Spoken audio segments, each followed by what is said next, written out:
Meus irmãos, gostaria então de convidá-los a abrirem as suas Bíblias no Evangelho de João, capítulo de número 1, versículos de 5 a 14. João 1, de 5 a 14.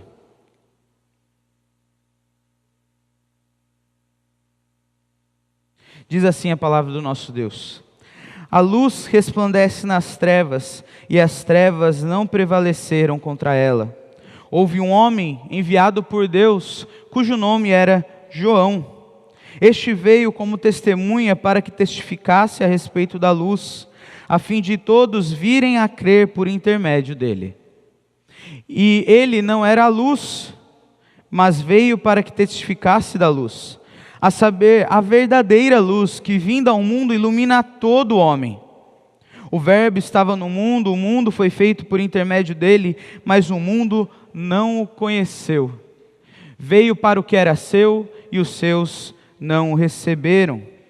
Mas a todos quantos o receberam, deu-lhes o poder de serem feitos filhos de Deus, a saber, aos que creem no seu nome, os quais não nasceram do sangue, nem da vontade da carne, nem da vontade do homem, mas de Deus. E o Verbo se fez carne, e habitou entre nós, cheio de graça e de verdade, e vimos a sua glória, glória como unigênito do Pai.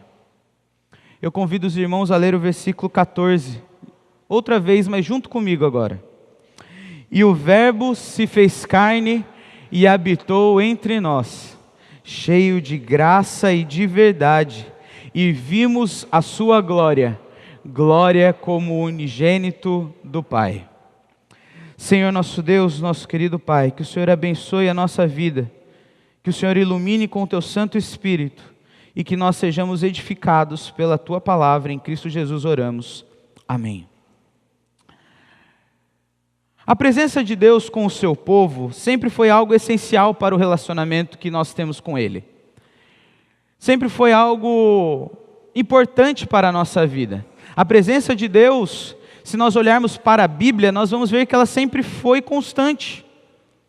Abraão teve a presença de Deus em todos os momentos da vida dele, desde que ele recebeu a promessa de que dele haveria uma grande nação, que ele não poderia enumerar, e Deus esteve com ele no Egito, Deus esteve com ele na terra de Gerar, Deus esteve com ele em diversas circunstâncias. Deus esteve com o povo na pessoa de Moisés. Quando Moisés estava ali cuidando das ovelhas, Deus apareceu a ele numa sarça e falou com ele. O povo no deserto teve a presença de Deus através de uma nuvem, através de uma coluna de fogo, através da arca da aliança, que marcava a presença de Deus sobre o povo. Deus esteve com o povo através dos profetas, e falava através dos profetas, como nós lemos em Hebreus. Deus outrora falou através dos profetas. A presença de Deus sempre foi constante na vida do povo. E Natal é a comemoração dessa presença. Natal é a comemoração da presença mais importante entre o povo de Deus e aqui na terra. A presença de Cristo, a presença do Filho de Deus, se tornando um de nós. O versículo de número 14 do texto que nós lemos diz que Ele habitou entre nós, cheio de graça e de verdade. Por isso, nessa manhã, eu gostaria de compartilhar com o seu coração o seguinte tema: Natal, a presença que está lá e está aqui. Infelizmente já saiu todos os pontos, fica um spoiler para a nossa vida aí, mas acompanhe comigo o sermão.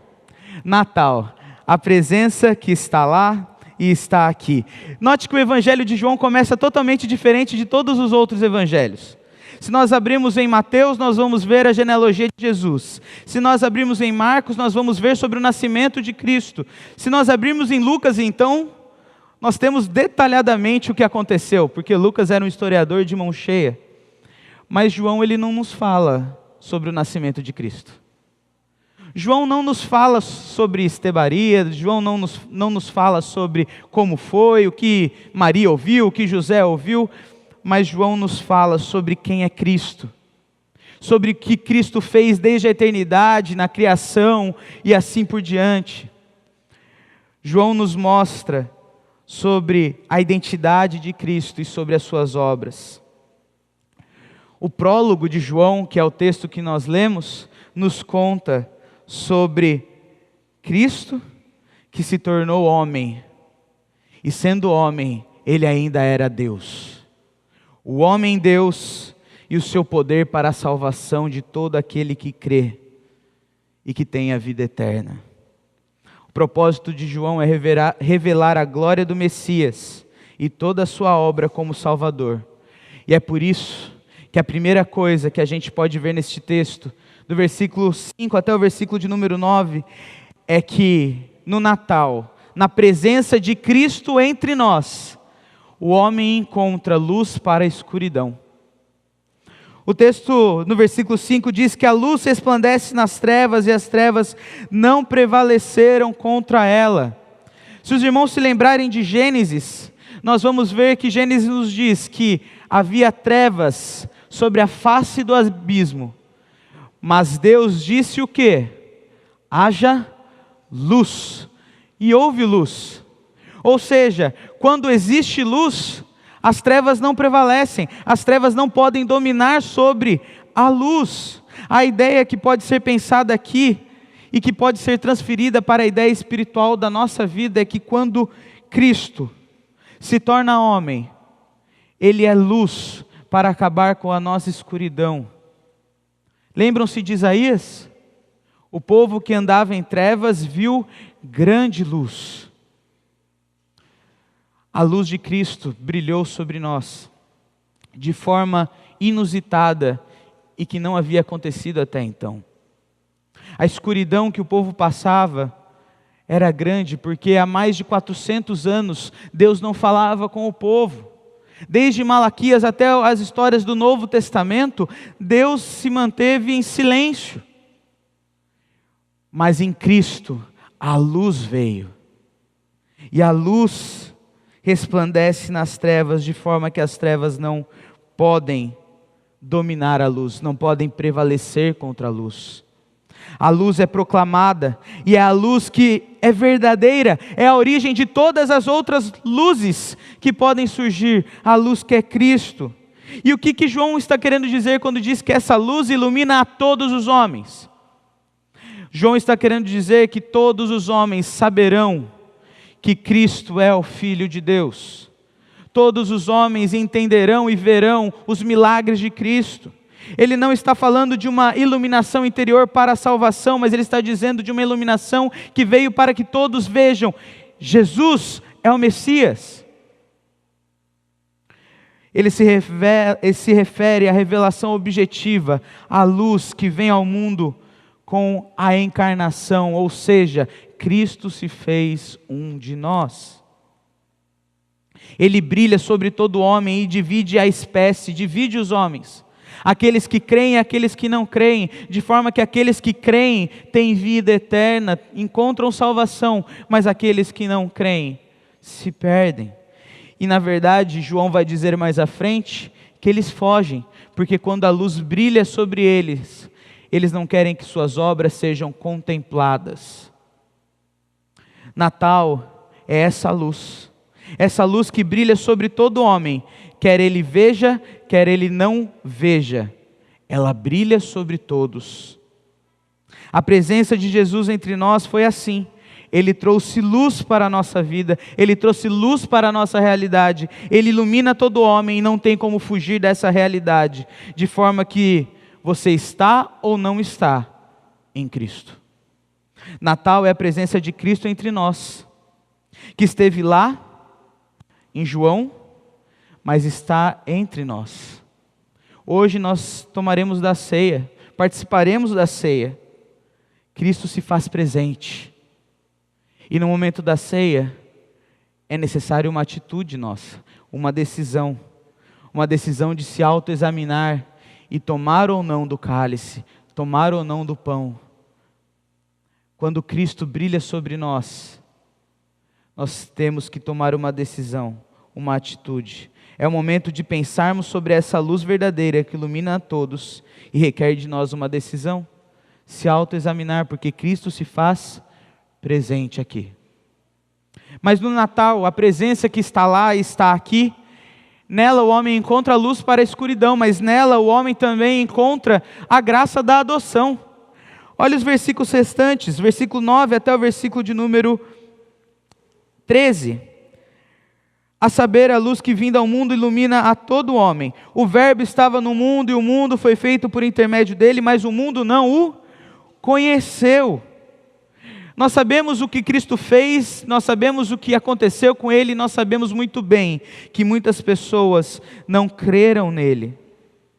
Sabemos que ele criou o mundo, nós sabemos que ele habitou no mundo entre os homens, mas o mundo caído e manchado pelo pecado não creu e não o conheceu. De fato, o mundo rejeitou Cristo, mesmo ele sendo o Criador e sustentador de todas as coisas. No entanto, há uma boa nova. João 3,16 vai nos dizer que Deus amou o mundo de tal maneira, que Ele deu o Seu Filho unigênito para que todo aquele que nele crê não pereça, mas tenha a vida eterna. Ou seja, por causa do amor de Deus, pessoas encontram a graça de serem adotadas por Ele. Pessoas podem crer em Cristo e podem ter o poder de se tornarem filhos de Deus, aqueles que creem no nome dEle. Meus irmãos, olha como que a história se repete. No Antigo Testamento, Deus era presente entre o povo, mas o povo, olhando a presença de Deus, corria para bezerro de ouro. Os profetas falavam sobre Deus, anunciavam Deus, mas sempre o povo se rebelava e voltava a adorar os falsos deuses. Jesus se tornou um de nós, mas o povo não o conheceu. Aqueles para quem ele veio, o seu povo, o seu lar, o rejeitaram. A Bíblia nos diz que até os irmãos de Jesus não criam nele, vieram a crer depois. Mas aqueles que creram, a boa nova está de que o amor os alcançou e os adotou.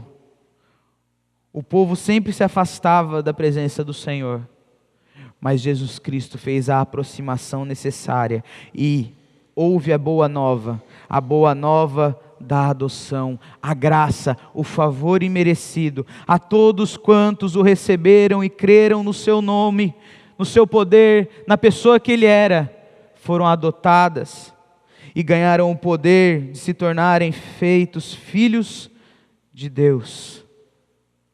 Isso foi para todos, judeus e gentios. E nós nos tornamos então herdeiros e co-herdeiros com Cristo. A presença de Cristo é a abertura para a graça da adoção, um favor amoroso de Deus em amar pessoas rebeldes e dar para elas um Pai amoroso, gracioso e misericordioso. Uma das imagens mais bonitas da Bíblia, e não apenas uma imagem, uma realidade. Somos filhos de Deus e Deus é nosso Pai. A presença de Cristo não nos dá o privilégio de nos tornarmos filhos de Deus, de passarmos pelo novo nascimento, de podermos contemplar uma realidade nova com Deus. Meus irmãos, dessa forma a presença de Cristo é essencial para a nossa vida, porque através de Cristo nós nos tornamos filhos de Deus, por crer no nome dEle e no poder dEle. E a partir da vida dEle, a nossa vida se torna melhor, porque agora nós podemos experimentar da adoção. E da adoção nós encontramos confiança. Confiança no nosso Pai que não nos desampara, que Ele veste todas as folhagens, todas as flores, porque não há de nos vestir, não há de nos dar todas as coisas. Em Cristo nós podemos encontrar toda a fidelidade que nós precisamos, Ele nunca vai nos desamparar e nos deixar. Em Cristo nós encontramos o cuidado, o amor, por sermos filhos de Deus Pai. A presença de Cristo nos permite a adoção.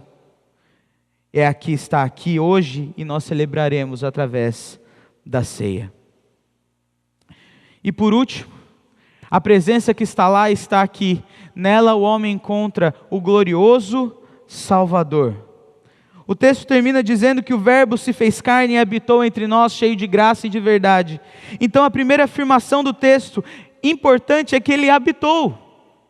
Deus, na forma de Jesus Cristo, ou na pessoa de Jesus Cristo, abriu mão da sua glória e assumiu forma de servo, e tudo isso ele fez para a nossa salvação. A glória do Salvador está na sua humildade. Mas o texto diz que ele habitou, e habitou como? Cheio de graça e de verdade. Jesus fez inúmeras coisas. Jesus realizou curas, milagres, prodígios e sinais, e todas essas coisas apontavam para a graça dele, o favor imerecido da salvação e do Salvador que ele era. E ele habitou também cheio de verdade. Verdade porque é a essência de Jesus. Mais para frente em João vai dizer: eu sou o caminho e a verdade. Meus irmãos, Jesus é a realidade que se completa. Tudo aquilo que estava no Antigo Testamento e falava sobre o Messias se completam em Jesus. Então ele se tornou homem, cheio de graça, cheio de inúmeros milagres que ele fez para o povo, para mostrar ao povo que ele era Rei Supremo e Salvador. Mas ele também fez tudo com verdade, porque ele era tudo aquilo que o Antigo Testamento prefigurava. A presença histórica de Jesus, e que hoje nós relembramos e comemoramos e participamos juntamente com Ele na ceia do Senhor, é essencial para a nossa vida, porque nos mostra a glória do Salvador, glória como do unigênito do Pai, que foi vista e contemplada pelo evangelista e por outros discípulos. Um brilho maravilhoso. A glória do Salvador é apresentada a nós como fruto da sua majestade, que assumiu a humildade. A glória do Salvador é apresentada a nós como fruto da sua onipotência, que assumiu forma de servo, em graça e verdade. A glória do Salvador é apresentada a nós como fruto da sua eternidade, que assumiu a mortalidade, que nos revelou Deus Pai. A glória de Cristo, que estava no Evangelho de João, é a mesma glória que eu e você podemos celebrar hoje, na ceia do Senhor, e em cada vez que nos reunimos sobre o nome de Jesus. Natal, a presença que estava em João, mas hoje está aqui. Nela nós encontramos luz para a nossa escuridão, nela nós encontramos a graça da adoção, nela nós encontramos o glorioso Salvador. Por isso, eu termino dizendo que Natal é a presença de Cristo entre nós, presença que esteve com João e que esteve com muitos naquela época, presença que eu e você experimentamos hoje, presença que estava lá e está aqui no momento que partimos o pão e tomamos o cálice. Jesus é presente aqui, Ele celebra e participa conosco, mesmo que espiritualmente. Natal é isso, comemoração do Deus que se fez um de nós, Deus Emanuel, Deus conosco.